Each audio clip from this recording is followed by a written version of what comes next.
Lucas Yáñez, historiador de la Argentina, de zona sur.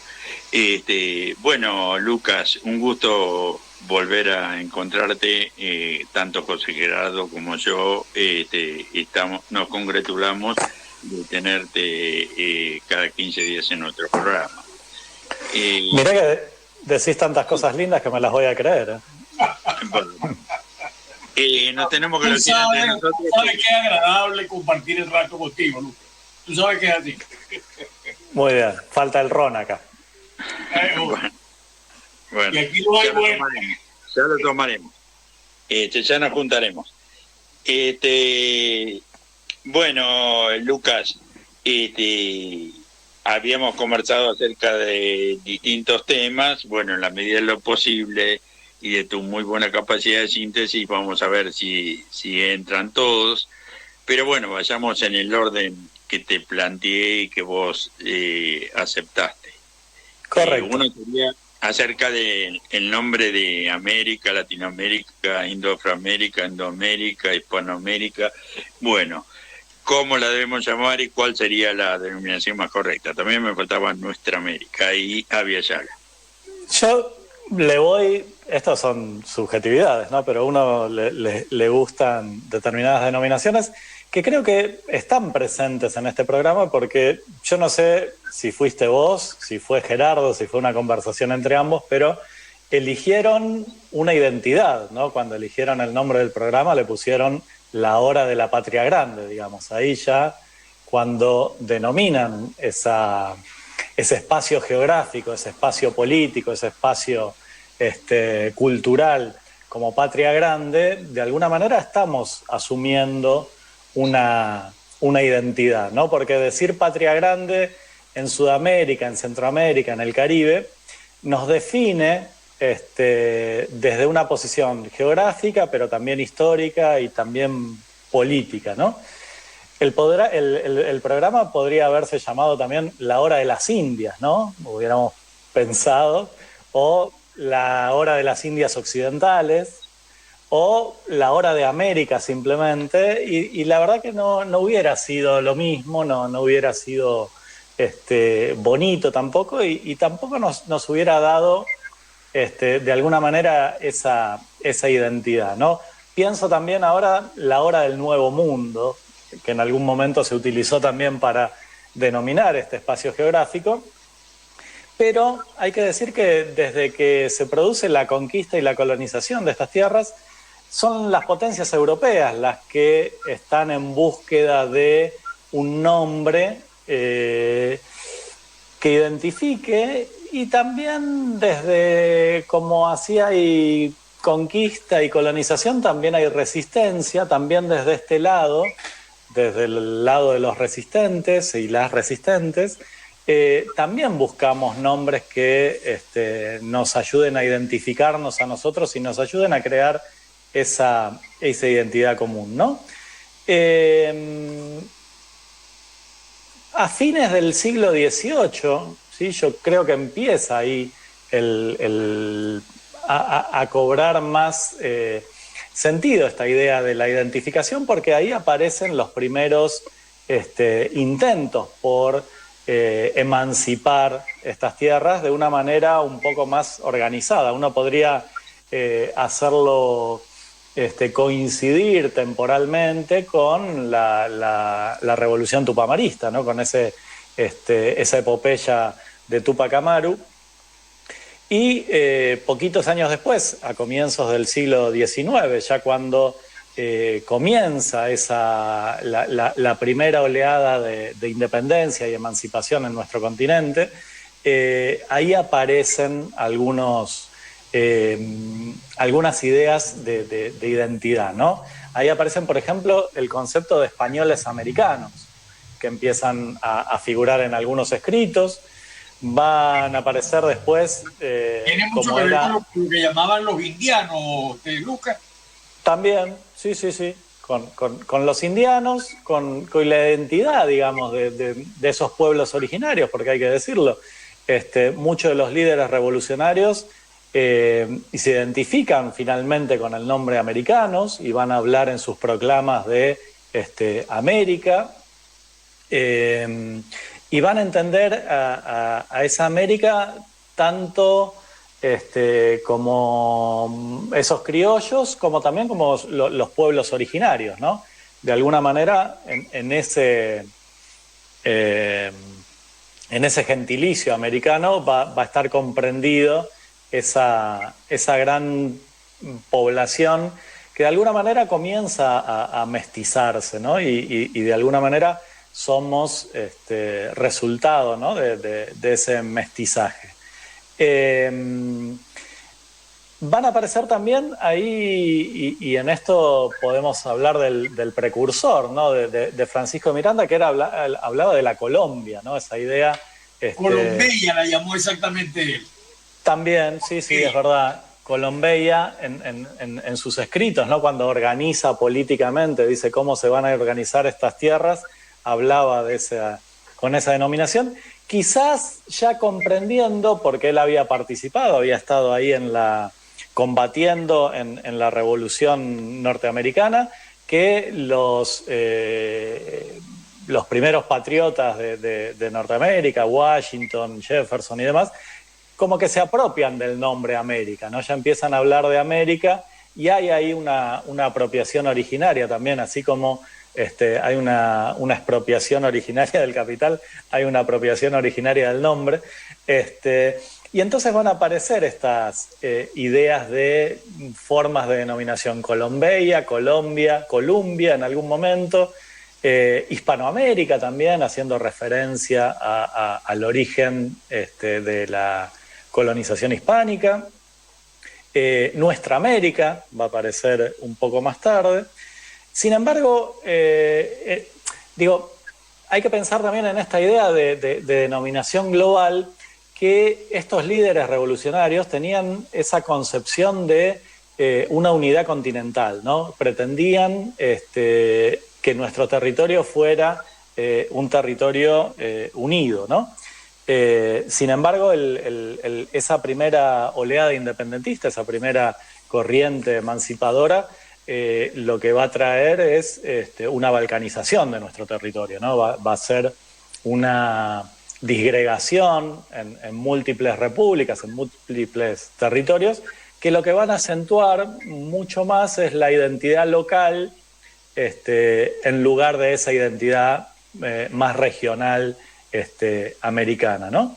Y entonces uno podría mencionar algunos, yo traté de hacer una lista, me pueden faltar algunos nombres, ¿no? Pero más o menos en orden cronológico aparecen para nuestro continente esta idea de Indias occidentales, de Nuevo Mundo, de América, de Colombia, de América Latina, que aparece en un momento. Es interesante este origen porque surge casi al mismo tiempo en tres lugares distintos, ¿no? Por la misma época. Lo plantea un colombiano, Torres Caicedo, lo plantea un chileno, pero que residía en Buenos Aires, que es Francisco Bilbao, que es un escritor latinoamericanista bastante desconocido, ¿no? Seguramente porque en esa época el proyecto mitrista estaba en auge, entonces todo lo que tenía que ver con la patria grande estaba medio soslayado. Y también al mismo tiempo aparece la idea de América Latina desde Francia, ¿no? Tratando de impulsar, desespañolizar, pero aparte impulsar un proyecto imperialista, como tantas otras veces, ¿no? Con esa idea de Napoleón III, de volver a apoderarse de determinados territorios alrededor del mundo. Y en nuestro caso en América va a ser el territorio mexicano, ¿no? Con ese intento del Imperio Mexicano y el emperador Maximiliano. Y entonces van a surgir, ¿no? Esa idea de América Latina por tres vertientes distintas. Algunos lo van a... este pensador que mencionábamos antes, Francisco Bilbao, cuando vea eso, va de alguna manera a rechazar ese concepto de América Latina, y se va a refugiar en algo que se va a recuperar con fuerza más hacia el siglo XX, a comienzo del siglo XX, sobre todo por Manuel Ugarte, la idea de Hispanoamérica o Iberoamérica, que de alguna manera también estaba en contraposición con un nuevo surgimiento imperial, esta vez por parte de los Estados Unidos, que llevan adelante el primer Congreso Panamericano, que yo entiendo que el interés de hablar de este tema hoy tiene que ver con que el 14 de abril fue el día, o se conmemora el Día de las Américas por esa primera reunión que se hace en Washington, ¿no? de ese Congreso Panamericano. Y quizás habría que recuperar, ¿no? el Congreso Anfictiónico y poner la fecha del Congreso Anfictiónico de Panamá como una idea de continentalismo o americanismo. Pero los norteamericanos ya empiezan a hablar de Panamérica, ¿no? Con esa idea también de reivindicar o de recuperar la doctrina Monroe de 1823, que dice que América será para los americanos, de alguna manera desafiando a las potencias europeas a no inmiscuirse en los asuntos del continente, y ellos prefigurando que iban a ser en algún momento la potencia hegemónica, al menos en el hemisferio occidental. Va a aparecer también a la salida de este Congreso Panamericano, en el cual participa el apóstol José Martí. Él tiene el privilegio de estar ahí en las sesiones porque era corresponsal, y vos sabés que es algo curioso porque es corresponsal de un diario impensado para nosotros ahora, que es La Nación de Buenos Aires. Él va a ser corresponsal de La Nación y va a enviar desde allí las crónicas desde Washington de lo que pasaba en ese Congreso Panamericano, donde por otro lado los representantes argentinos tienen un papel destacado en contra de ese proyecto norteamericano de generar ese panamericanismo, y alguien que después va a ser presidente, que va a ser conocido en nuestro país por la ley Sáenz Peña, Roque Sáenz Peña, va a acuñar esa frase América para la humanidad, ¿no? Diciendo, bueno, América no va a ser para los americanos, entendiendo América del Norte, y sí va a ser para la humanidad entera. Decíamos que Martí acuña también luego el nombre de Nuestra América, ¿no? Y lo hace de una manera absolutamente distinta, ¿no? Él plantea que ha conocido el monstruo desde adentro, ha estado en las entrañas de ese monstruo, y entonces poco podíamos esperar el resto de los americanos, esos que habíamos sido conquistados y colonizados por España, por Portugal, de esa colonia anglosajona, esa en principio colonia anglosajona y luego república de origen anglosajón, y entonces había que empezar a trabajar una unidad que fuera excluyendo a esa América del Norte o del Río Bravo hacia el norte. Un escritor peruano, dos escritores peruanos en realidad, dos pensadores, José Carlos Mariátegui en principio va a hablar de Indoamérica, ¿no? Y va a recuperar esa raíz originaria nuevamente, y un discípulo de él, Raúl Haya de la Torre, va a hablar de Afroamérica, y va a ser la primera vez que se incorporen también en ese origen, en esa denominación de nuestro continente, los sectores esclavizados, aquellos que vinieron a poblar el continente desde el África como mano de obra esclava. Y finalmente sí llegamos a estas dos últimas propuestas, ¿no? Esto que vos mencionabas, el Abya Yala, ¿no? Abya Yala como tierra fértil, como tierra de la abundancia, como una tierra promisoria, ¿no? Un vocablo o un concepto que tiene origen en la nación cuna, una nación que está ubicada actualmente en Colombia, ¿sí? Colombia y Panamá, Lucas, Colombia y Panamá. Claro, exactamente. Que fueron los primeros que plantearon allá por comienzo del siglo XX, esta idea de una nación originaria preexistente y una manera de denominarse que tenía que surgir de la propia discusión de estos pueblos originarios. Lucas, y entonces, una breve interrupción. Yo por mi lado estoy de acuerdo con una denominación que funde la de Haya de la Torre y Mariátegui, y para mí se habría que denominarla, o es medio largo, pero Indo-Afroamérica. Porque también hay que tener en cuenta que la primera revolución americana, si exceptuamos la de Tupac Amaru, pero sí como nación completa, fue la de Haití. Y lo de Haití eran afro. Y aparte otra cosa, tanto en el pasado como en el presente, los descendientes de afro mestizados generalmente son centenares de millones en América. Y parece como ignorárselos, a pesar de su gran peso, cultural sobre todo, pero también tuvieron peso político en su momento. Sí, y me da pie para irme un poquito por las ramas, pero volver enseguida, porque vos fíjate que esa revolución haitiana, que es una revolución de esclavos, sin embargo, ellos para su nación, para su país, a la hora de pensar una identidad, recuperan un vocablo indígena, ¿sí? Haití es una voz indígena, que es tierra de montaña, si no me equivoco, la raíz se pierde porque... ¿Qué sucedió? En esa isla que era la Española, que después fue Santo Domingo, o Saint-Domingue para los conquistadores franceses, lo que hubo fue un genocidio de los pueblos originarios, ¿no? Entonces, cuando llegan los esclavizados, cuando llegan los africanos, conociendo esa epopeya de ese pueblo que ya no existía, digamos, que había sido masacrado en esa conquista, de todas maneras reivindican ese pasado y deciden ponerle el nombre de cómo la tierra se llamaba a sí misma, ¿sí? Cómo ese territorio se conocía por sus pueblos originarios, y entonces en lugar de ponerle un nombre africano, un nombre francés, recuperan ese vocablo Haití también para pensar esa identidad, y creyendo que de esa manera también traían esas raíces de América originaria propiamente, pero también de lucha y de resistencia contra la conquista y la colonización. Se sentían, a pesar de venir de otro continente, herederos de una lucha anterior.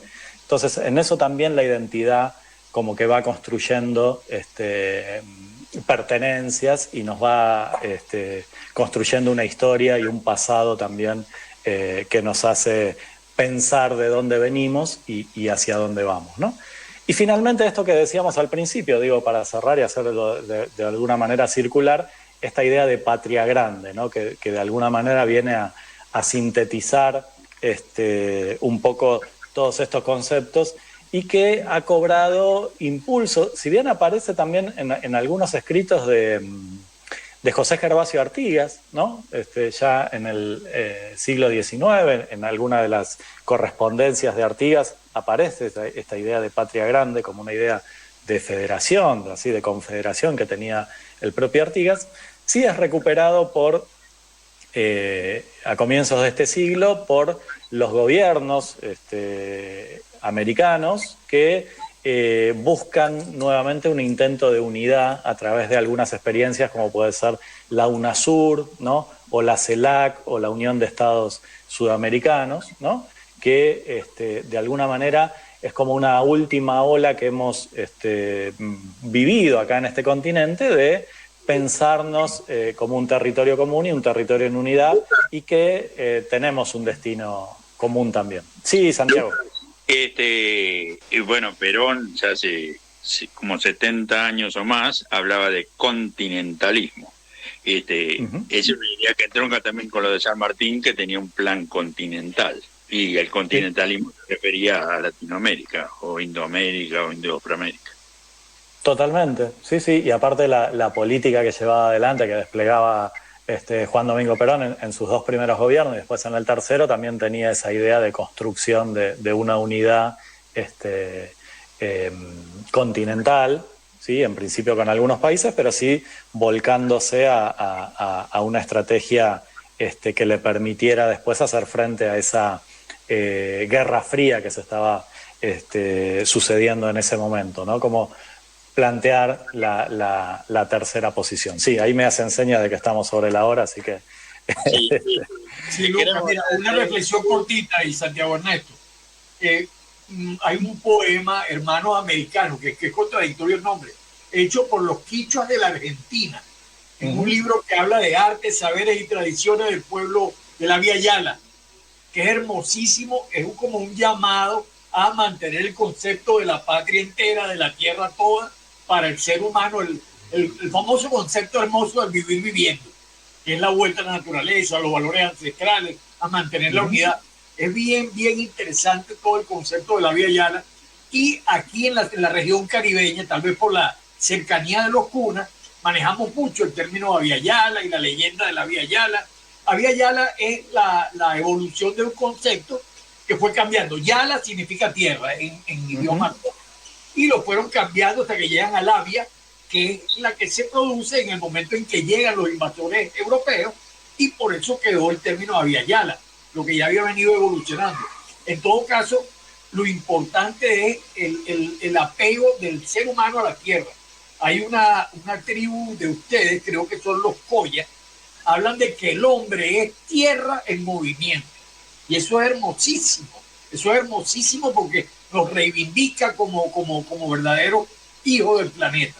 Pero en todo caso, Lucas, mira, el criminal tiempo hace que tengamos que suspender esta agradable, como de costumbre, conversación.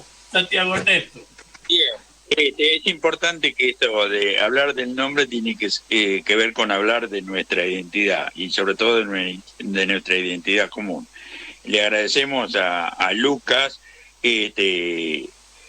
su erudición, su claridad, su amenidad, que nos engancha, además de la audiencia que nos lo han hecho llegar, nos engancha mucho a nosotros mismos y se produce algo que es muy interesante, que sin evitar que el entrevistado exponga, se da un diálogo con nosotros que creo que lo hace más ameno para el oyente. Es lo más enriquecedor que puede haber, ¿no? Ese diálogo, si no sería muy aburrido. Yo me aburriría de escucharme a mí mismo también. Así que el agradecido, como siempre, soy yo, Santiago, José, y a disposición de lo que digan para volver a encontrar. Como siempre, Lucas, siempre contamos contigo. Un abrazo fuerte desde acá, desde el Caribe, desde el sol, desde el calor. Bueno, abrazo grande.